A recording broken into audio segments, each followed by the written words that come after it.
Hello friends and welcome to ECE GATE 2017। मैं हूं सत्यविजय तिवारी। तो जो इलेक्ट्रॉनिक डिवाइस एंड सर्किट्स के इंपॉर्टेंट फार्मूलेज की जो सीरीज स्टार्ट की थी उसका ये लास्ट वीडियो है।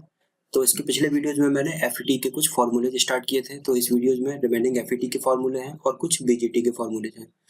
तो इस वीडियोज के साथ ये सीरीज आपकी खत्म हो जाएगी। तो अगर आप चाहते हैं कि इसी टाइप से ये वीडियोस अगर आपके लिए इफेक्टिव हैं या और सब्जेक्ट के वीडियोस आप शॉर्ट नोट्स में चाहते हैं गेट के पहले, तो मैं उनके वीडियोस भी बना के अपलोड कर दूंगा। तो ये आप कमेंट बॉक्स में मुझे लिख के बताएं। तो ठीक है फ्रेंड्स, चलिए इस सीरीज में और स्टार्ट करते हैं remaining topics. Transfer characteristic of n channel enhancement mode. Enhancement mode की बात हो रही है। आईडी और वीएस के आईडीएस और वीजीएस के रिस्पेक्ट में ये कर्व आपका हो गया, और यहाँ पर आपका आईडी और वीडीएस के रिस्पेक्ट में ये है। तो ये कर्व आपको देखना है। इसमें आप देखिए आईडी और वीडीएस के बीच में ये आपका सीधे ट्रायोड रीजन बोलते हैं इसको, और यहाँ से आपका करंट आईडी सैचुरेट हो गया, इसको बोलते हैं सैचुरेशन रीजन। तो इसमें अपन को दो कंडीशन होती हैं, एक तो होती है ट्रायोड रीजन की, दूसरी होती है सैचुरेशन रीजन की। तो अब अपन इसमें देखते हैं for operate in triode region. अगर आपका एफईटी ट्रायोड रीजन में ऑपरेट हो रहा है तो इसके लिए कंडीशन सेटिस्फाई करवाने जरूरी है। VDS is less than VGS minus VT. VGS minus VT ये कंडीशन आपको याद रखनी है। अगर आपका वीडीएस लेस देन होगा वीजीएस माइनस वीटी से, तो आपका जो एफईटी होगा वो ट्रायोड रीजन में वर्क करेगा। और सैचुरेशन रीजन की कंडीशन क्या है? वीडीएस इज ग्रेटर देन और equals to VGS minus VT. Saturation region में कब काम करेगा आपका? जब वीडीएस की वैल्यू आपकी ग्रेटर देन और इक्वल हो जाएगी वीजीएस माइनस वीटी से। तो ये ट्रायोड रीजन की कंडीशन है और ये सैचुरेशन रीजन की। अब जो आपका थ्रेशोल्ड वोल्टेज है वीटी, थ्रेशोल्ड वोल्टेज वीटी आपका क्या होता है? VT naught plus gamma square root of 2 phi F plus VSB minus root of 2 phi F. ये इक्वेशन आपको याद नहीं रखनी है इतनी, बस इसमें एक चीज याद रखनी है कि वीटी नॉट जो आपका थ्रेशोल्ड वोल्टेज है उसको डिक्रीज करने के लिए, ये थ्रेशोल्ड वोल्टेज है वो डिक्रीज करने के लिए आपको सीओएक्स की वैल्यू इंक्रीज करनी पड़ेगी और टीओएक्स की वैल्यू डिक्रीज करनी पड़ेगी और डोपिंग की वैल्यू डिक्रीज करनी पड़ेगी। तो बस ये याद रखना है कि वीटी नॉट जो थ्रेशोल्ड वोल्टेज है उसकी वैल्यू कम करने के लिए वो किन किन फैक्टर पर डिपेंड करता है। तो अगर वीटी नॉट की वैल्यू कम करनी है तो सीओएक्स की वैल्यू आप बढ़ानी पड़ेगी और टीओएक्स की वैल्यू कम करनी पड़ेगी, डोपिंग आपको कम करनी पड़ेगी। तो इसके फैक्टर ये आपको याद रखने हैं इसमें। अब equation for n MOSFET. N MOSFET के लिए अपन इक्वेशन देखते हैं। अपन अलग अलग देखेंगे एन मॉस के लिए और पी मॉस के लिए। एन मॉस के लिए जब ट्रायोड रीजन में काम करेगा और सैचुरेशन रीजन में। तो एन मॉस में ट्रायोड रीजन की जो कंडीशन होती है वो होती है वीडीएस आपका लेस देन होना चाहिए वीजीएस माइनस वीटी, जैसा कि अपन ने पिछली स्लाइड में देखा। और जो आईडी की इक्वेशन होगी, आईडी की इक्वेशन होती है ट्रायोड रीजन में एन मॉसफेट के लिए ID equals to mu n CO X W by L VGS minus VT into VDS। ये इंपॉर्टेंट फॉर्मूलेज हैं, आपको इनको याद रखने हैं। और जो mu n C O X की वैल्यू होती है, mu n C O X, उसको अपन के एन से डिनोट करते हैं और K n into W by L को अपन के एन डैश से डिनोट करते हैं। तो आई डी आपका फिर हो जाएगा आपका I D equals to K n dash VGS minus VT into VDS। जो हो गई आपकी आई डी की वैल्यू। अब आपको चाहिए आरडीएस। आरडीएस आपका क्या होता है? VDS upon ID. तो VDS अपॉन आईडी हो जाएगा आपका आरडीएस, तो ये वैल्यू आपकी अपॉन में आ जाएगी, तो 1 upon K n dash VGS minus VT। ये हो गई आपकी आरडीएस की वैल्यू। जीएम आपका होता है, आप जानते हैं, del ID upon del VGS। ठीक है, तो आईडी की वैल्यू है आपके पास कितनी? K n dash VGS minus VT into VDS। तो उसको VGS के रिस्पेक्ट में आपको डिफरेंशिएट करना है। तो VGS के रिस्पेक्ट में आप डिफरेंशिएट करेंगे तो के एन डैश VGS और VDS, इसका कोष्टक आपने ओपन किया और यहाँ पर हो जाएगा K n dash into VT into VDS। तो इसमें तो कोई VGS का टर्म है नहीं, तो ये जीरो हो जाएगी। इसमें VGS का टर्म है तो इसकी जो अपन ने डिफरेंशिएट किया तो के एन डैश इंटू VDS, तो GM हो गया आपका के एन डैश इंटू VDS। तो ऐसे आप इनको कैलकुलेट कर सकते हैं। ये तो हुई ट्रायोड रीजन की बात एन चैनल के लिए। अब सैचुरेशन रीजन की बात करते हैं। सैचुरेशन रीजन की जो कंडीशन होती है वो आपके होने चाहिए VDS इज ग्रेटर देन और equals to VGS minus VT। ये कंडीशन होती है आपकी सैचुरेशन रीजन के लिए। तो आईडी का जो फॉर्मूला होता है सैचुरेशन रीजन के लिए, ये आपको याद रखना है। आईडी का होता है 1/2 mu n COX WIL VGS minus VT का स्क्वायर। ये बहुत इंपॉर्टेंट फॉर्मूला है, ये सैचुरेशन रीजन का और पीछे जो अपन ने ट्रायोड रीजन के लिए देखा। तो आईडी की वैल्यू जो हो जाएगी वो हो जाएगी, ये कांस्टेंट है आपका, तो के कांस्टेंट आपने लिया 1/2 के एन डैश। के एन डैश आप जानते हैं कि म्यू एन COX होता है W/L।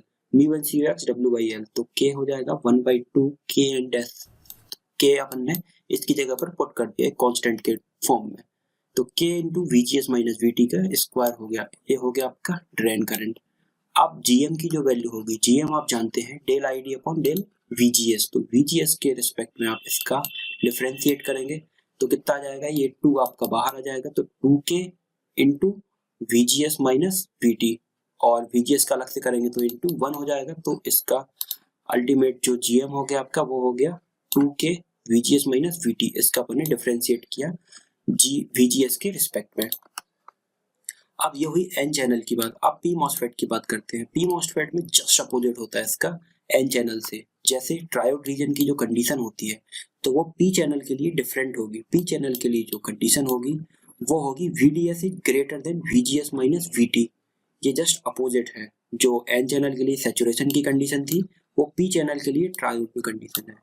और ट्रायोड में जो करंट होगा आपका, करंट तो आपका सेम ही रहेगा के P dash VGS minus VT into VDS, जो एन चैनल में ट्रायोड रीजन में करंट था। अब पी चैनल की जो सैचुरेशन की कंडीशन होगी, पी चैनल की सैचुरेशन की कंडीशन वही होगी जो एन चैनल की ट्रायोड की कंडीशन थी। तो एन चैनल की ट्रायोड की कंडीशन थी VDS इज लेस देन और equals to VGS minus VT। ये हो गई आपकी पी चैनल के सैचुरेशन में कंडीशन, मतलब पी में जस्ट अपोजिट है एन के। तो इसका जो ड्रेन करंट होगा वो हो जाएगा K VGS माइनस VT का होल स्क्वायर। तो K की वैल्यू जो थी 1/2 KP W/L। तो इस तरीके से आप N और P चैनल की कैलकुलेट कर सकते हैं। MOSFET operate in saturation region when gate and drain terminal are short circuit. अगर अपन गेट और ड्रेन टर्मिनल को शॉर्ट सर्किट कर देंगे MOSFET के, तो आपका जो MOSFET होगा वो सैचुरेशन रीजन में वर्क करने लगेगा। तो ये तो टर्म रिलेट हुए कुछ MOSFET से और FET से। तो ये हुए उसके इंपॉर्टेंट फॉर्मूलेज और की पॉइंट। अभी अगर आपको ये जितने भी चीजें समझ में आ रही हैं तो ठीक है, बाकी अपन इन चीजों को बाद में डिटेल से भी देखने वाले हैं। तो अब बीजेटी की भी कुछ इंपॉर्टेंट फॉर्मूलेज देख लेते हैं। बीजेटी में क्या होता है, एमीटर होता है, बेस होता है, कलेक्टर होता है। एमीटर जो आपका होता है वो हाईली डोप्ड होता है। हाईली डोप क्यों होता है, टू इंजेक्ट मेजॉरिटी कैरियर। जो मेजॉरिटी कैरियर होते हैं उनको इंजेक्ट करने के लिए एमीटर को सबसे ज्यादा अपन डोप करते हैं। बेस जो होता है वो होता है आपका लाइटली डोप्ड, सबसे कम डोप होता है आपका बेस। और जो कलेक्टर होता है उसका एरिया सबसे ज्यादा होता है बेस से, और एमीटर के कंपैरिजन में इसका एरिया बहुत ज्यादा होता है टू हीट डेसिपेशन, हीट को डेसिपेट करने के लिए, ठीक है। और इसकी डोपिंग जो होती है वो मीडियम होती है, एमीटर की सबसे ज्यादा, फिर कलेक्टर की, फिर बेस की डोपिंग।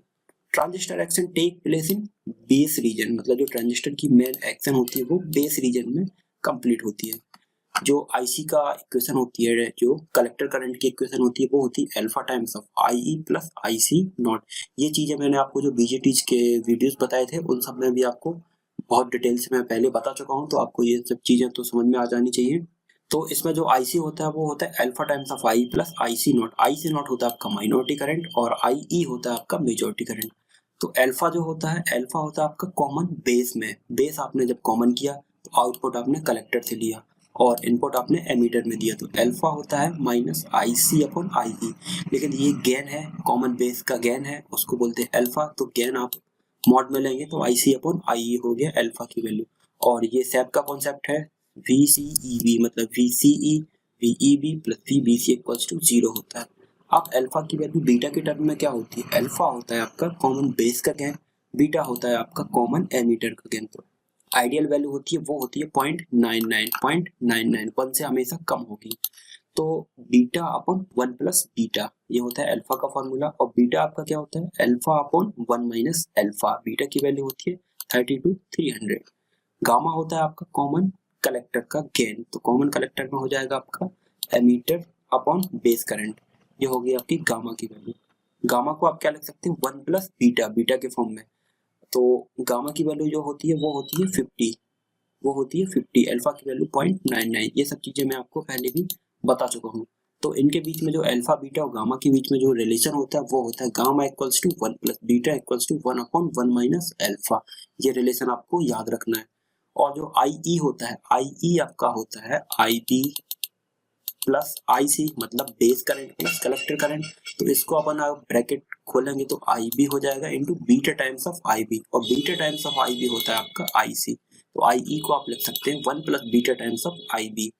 और जो IC का एक अलग फॉर्मूला होता है वो क्या होता है, beta times of IB plus ICEO। ICEO और ICO ये मैं आपको पहले भी बता चुका हूँ, तो ये आप उसमें देख सकते हैं।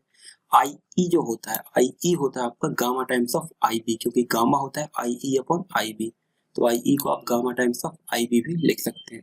अब IE को आप क्या लिख सकते हैं, गामा का रिलेशन देखिए अल्फा के फॉर्म में क्या है, 1 अपॉन 1 माइनस अल्फा, तो IE हो गया आपका IB अपॉन 1 माइनस अल्फा। तो ये रिलेशंस आपको याद रखने हैं, तो एक दूसरे से आप इनको ड्राइव कर सकते हैं।